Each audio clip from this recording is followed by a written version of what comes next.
Hello all. So today we're going to deal with skeptical doubts concerning the operations of the understanding. So I went ahead and skipped directly to day 4 and didn't do a video for day 3 because day 3 is the assignment is for you to reread day 2 materials on impressions and ideas, and then in addition there's a short reading on the association of ideas. And the association of ideas is a very simple. Hume thinks that he can account for how all ideas arise. Um, so initially, they're derived from impressions, right? All ideas come from impressions, and he has some arguments for that. And then how more complex ideas come about is a product of us combining ideas in various ways. So all of these more complex ideas can be explained in terms of resemblance, contiguity, and cause and effect. So if we have an idea of a Yeti, maybe it's because it resembles something between a man and a ape or something like that. The way we have an idea of a missing shade of blue maybe is this sort of contiguity between different shades. And then cause and effect, the way we have an idea of, say, right now you can imagine a bridge falling or something like that. There's certain causal assumptions going on in the background, like that gravity is acting on this thing. When you imagine it, things start to crumble and then they fall downwards as opposed to up or something like that. So there's these sort of causal principles underpinning it. And I think you can read that on your own. But this day is much more involved, I would say, but it's also some of the most interesting stuff you'll come across. Um, these worries that Hume brings out in this section are foundational and they're unresolved. So as of right now, most of the world has just went on living, but there's no good answer. And the sort of challenge that Hume provides, assuming you've already read this, is I guess you, in a certain sense, you could take it as a certain indictment of science generally, right? So science uses inductive inferences constantly, and how can these be justified? Well, that's exactly the issue, and Hume thinks they can't be ultimately satisfactorily justified. So that's the conclusion that you keep in mind, and then we'll go through the steps that get us there. So, in terms of making sense of how we understand everything, basically, there are two basic means by which we come to know about the world. So, on the one hand, there's relations of ideas, and on the other hand, there are matters of fact. So, relations of ideas are discovered by reason alone, and the term that Hume will sometimes use is a priori. That just means independent of experience. So don't get too worried about that technical term. It just means independently of experience. It's a little misleading, but it might be a useful heuristic to say a priori is like prior to, and a posteriori is like after experience, before experience, after experience, but it's independent of experience. So relations of ideas are distinctive in that a negation of a true relation of idea entails a contradiction. So it's not possible. So examples of relations of ideas are things that you find in mathematics, conceptual claims. A valid argument is a relation of ideas. It's just the argument is self-contained. The conclusion is deductively valid, which just means it necessarily follows, right? There's no new content being added. It just has to be the case that it's true if the premises are true. So another case, I guess, is, so I mentioned conceptual claims. An example is that a bachelor is an unmarried man, right? So that's just, you can't argue with that really, right? That's just what the words mean. A square is a four-sided figure. These are self-contained, right? You can discover this by reason alone. So I provided this example here of a geometric question you might recall from way back when. And assuming you know that the interior angles of a triangle must equal 180 degrees, you can take a second, close your eyes, and do the math and figure out, well, if all three angles combined must equal 180 and 40 plus 70 is 110, then 180 minus 110 is 70, so the remaining figure or angle must be 70, right? So that's discovered by reason alone. You didn't need to get up and do anything special as long as you kind of just know these sort of axiomatic things that, for example, a triangle has 180 degrees in its interior angles. You can figure this out. On the other hand, there are matters of fact. So matters of fact are discovered by observation using the senses. They're about the world in a more general sense. So on the one hand, if you say a square is a three-sided figure, this sort of claim is just a contradiction and it's not possible. If you say that, you're just not talking about a square. On the other hand, if you say, let's say, this bachelor is not happy, he's an unhappy man or something like that, that is completely possible. So there's no contradiction entailed in the negation of any matter of fact. So how do we know about even very what we think of as certain things, but they're not absolutely certain, they're just very well verified. So take the example of the sun rising, right? So the sun rises every day. I mean, you know what I mean by the sun rises. Like, it doesn't literally rise, but the earth spins in a certain way in relation to the sun. So it seems as if the sun rises, but for simplicity's sake, right? So the sun rises every day, but you could say the sun won't rise tomorrow. That's a thought that you could have, and it seems perfectly possible. There's no contradiction in saying the sun won't rise tomorrow. It seems unlikely because we have this long history of, seeing this happen over and over again. But for all we know, it's perfectly possible that tomorrow the sun never rises and that movie Armageddon or something happens. So at the end here, I just provide this example of another matter of fact. What color shirt am I wearing? So this example is just intended to highlight how matters of fact are discovered by observation alone.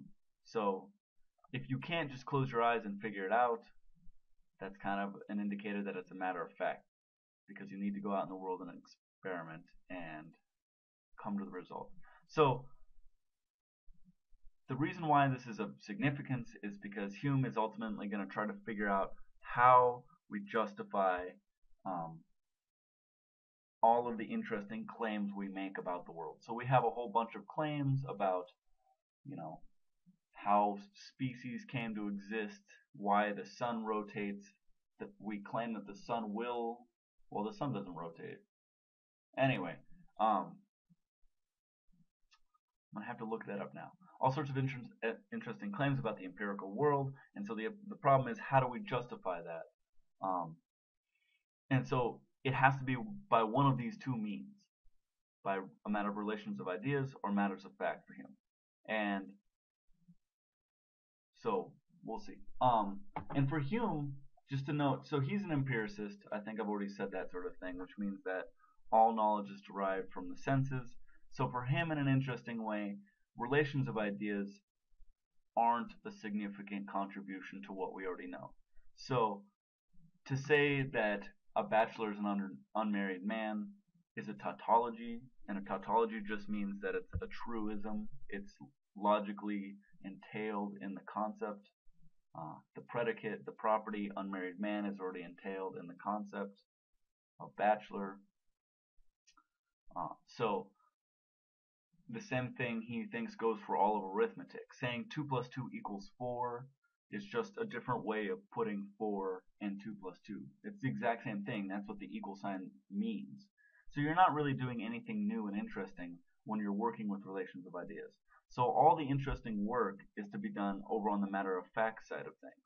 And so even when we use mathematics, in order to make predictions about the world. All we're doing is we're taking matters of fact and we're trying to put numbers to them, right?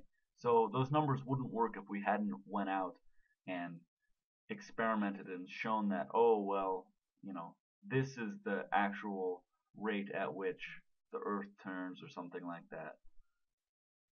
These things don't hold independent of experience. It's just the application of numbers to experience. So all the interesting work is matters of fact. So how do we know about matters of fact then? So we're trying to figure out how we come to know all sorts of interesting things about the world. So in order to do this, we want to start shooting for the foundations. So towards that end, we need to figure out what justifies our claims about matters of fact.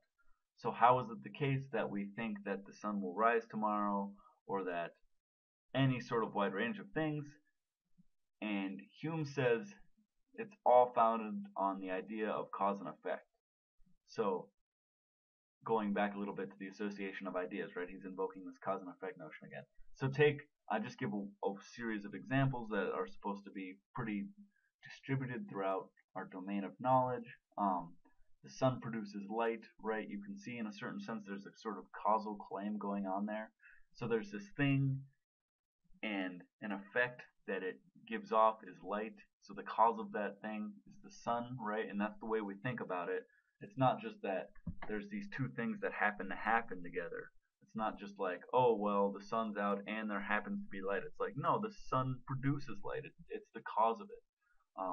Balls bounce, right? So there's some property, something about the rubber and its reaction with a hard substrate that results in bouncing. So there's a sort of certain causal relationship between the various parts of this thought, and that is what is going on in terms of cause and effect.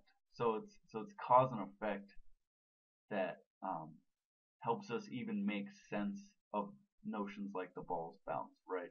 So there's some initial force, like maybe somebody threw a ball and then there's an effect that it bounces. And that's just how we think about it. Otherwise, it would just be two events happening near each other and it would just be totally random and we couldn't really make sense of it. And this is the same sort of thing that even happens when we get into our scientific theories. So selective pressures influence the distribution of alleles in a population. So this sort of idea is, I guess, natural selection, right? So it's an underpinning of evolutionary theory. And this is a causal claim that natural selection causes the distribution of alleles to change. And this is what's pushing forward all of the various micro level changes that ultimately result in the origin of distinct species through time. So causal claims are everywhere, and they underpin all of our sort of empirical claims about the world, matters of fact. So in order to understand matters of fact, we must investigate what justifies cause and effect. So where does this idea of cause and effect come from, and is it a good ground for us understanding matters of fact?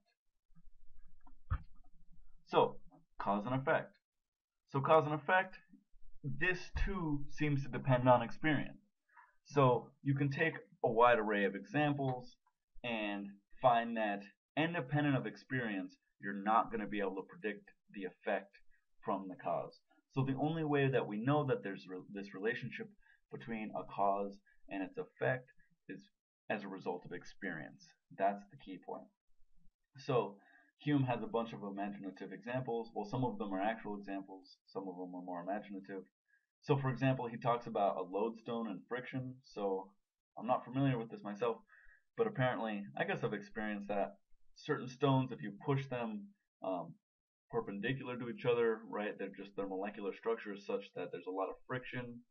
But if you push them sort of like at a 90-degree angle from that initial angle, there's no more friction. And maybe a more commonsensical example is that so take the example of an alien who's never been on Earth before, and this alien's just looking from a distance at a fire that's burning. They see light, they see strange movement of how fire flickers, and ask that alien, what else do you think about this sort of thing? And that alien, presuming that he doesn't have any sort of advanced knowledge of chemistry or physics or something like that, just from his immediate sense experience, isn't going to be able to tell you that, oh, in addition, that's hot. And this is probably also verified by the fact that babies don't ever figure that out, right? Like, that's a common happening that infants will burn themselves on things. They don't even associate heat with pain. That's also something that has to be learned. So that hot causes pain. Pain is an effect of touching hot things. That is also a causal inference that must be learned. And likewise, water suffocates. So if you just look at a pool of water and you've never seen anything like it before, how would you know that you're not going to be able to breathe under there? So all of these cases suggest that the only way that we know about cause and effect is through experience. So the fact that we cannot predict an effect is best explained by the fact that causal inferences are dependent on experience.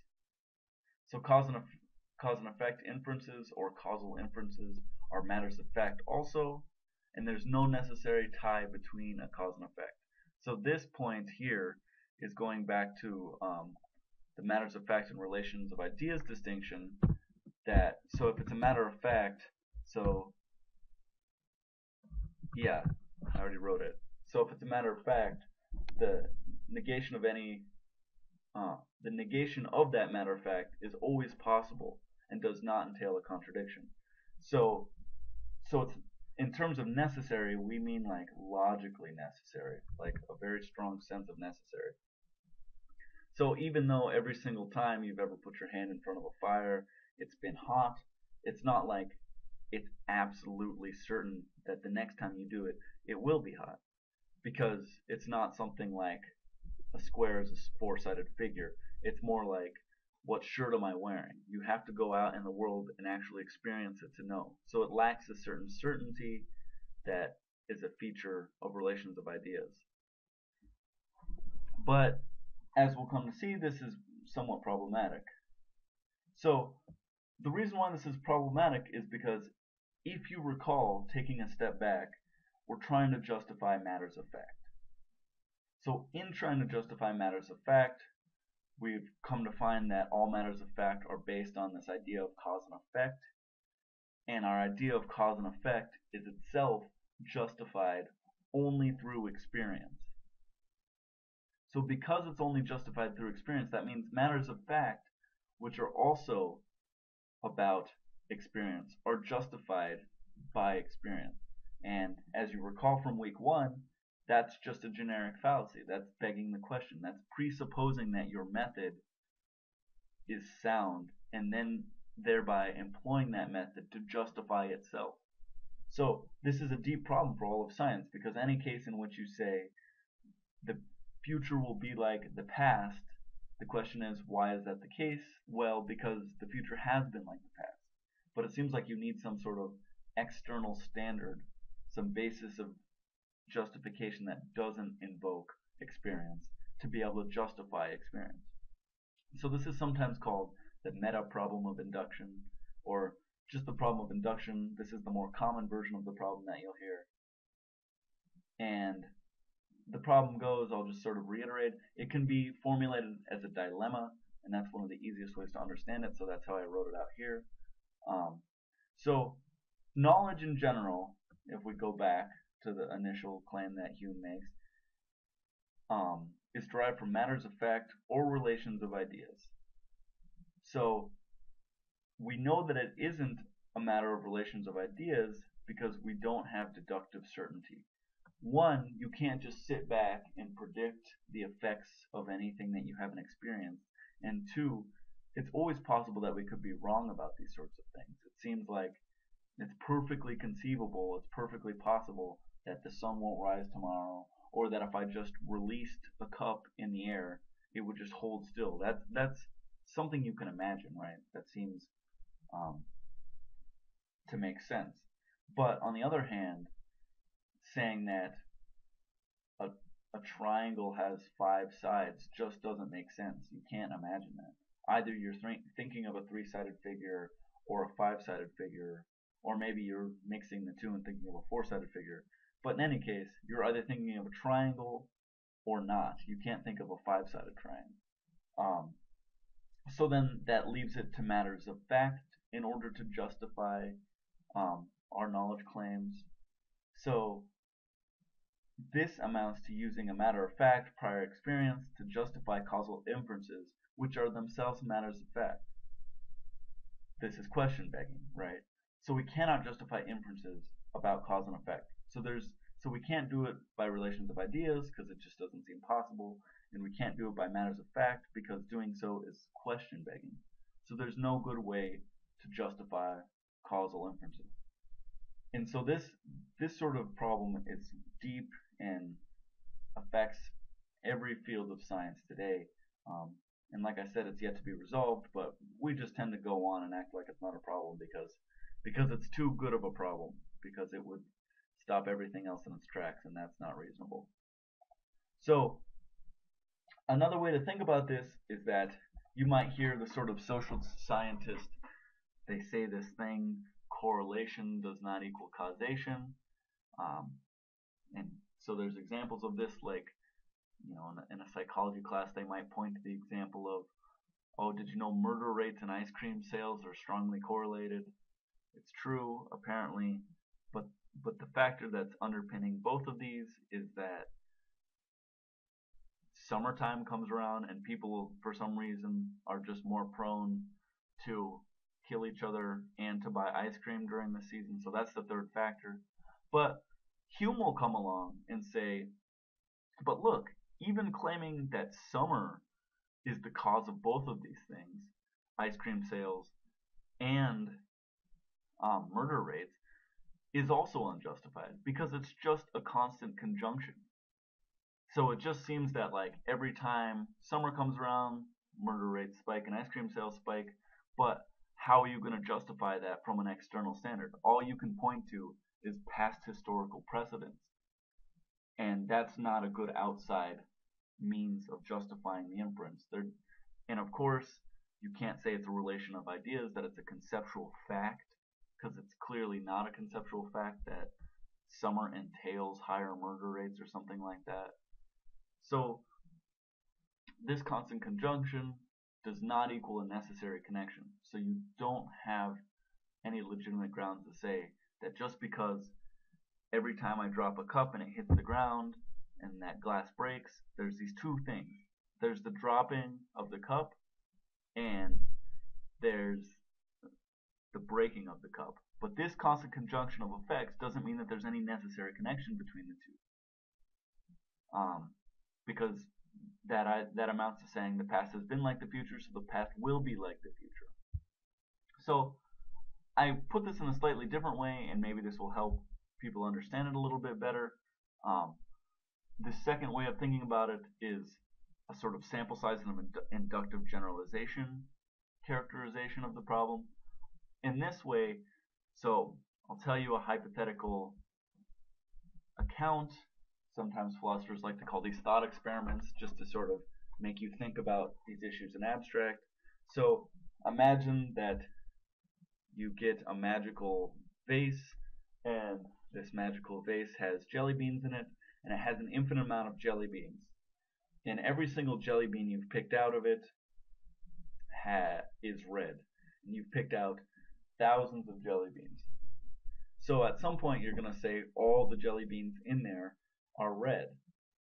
But the problem is, how do you justify that claim? Well, in a certain sense, you might also think about this as a sample size issue, because, of course, there are infinite number of cases of jelly beans in this vase. So even if you take out a million is like is nothing out of infinity, right? It doesn't even make sense to speak about percentages or fractions in this sense. So it doesn't seem like any amount of corroboration, of correlation, is ever going to get you to know for sure. And so this is a similar problem that we have in life. So even if you think you have a good scientific method and you rigorously isolated variables and ran your trial 100 times, 100 trials out of an infinite amount of occasions doesn't seem like very much. Um, Consider how many times things have moved in the universe without being experimented upon, or how many individuals have been alive and died that we didn't get to test whether or not selective pressures were acting on them. So it seems like we can't ever justify um, these sorts of inferences. So the most important way I think to think about it is in terms of this dilemma that I tried to draw out. Um, and if you just know the steps that lead to, so it can't be this one because it's just not deductive. Can't be this one because that would be question begging, so there's no good way to justify matters of fact. If you understand that sort of thing, you're in good shape at this point. Of course, ask me any questions. People have been using the chat room, which is amazing, so continue to do that. If you have questions, that's a great place to ask so that everybody can benefit from your thoughts. Okay, thank you and see you next time.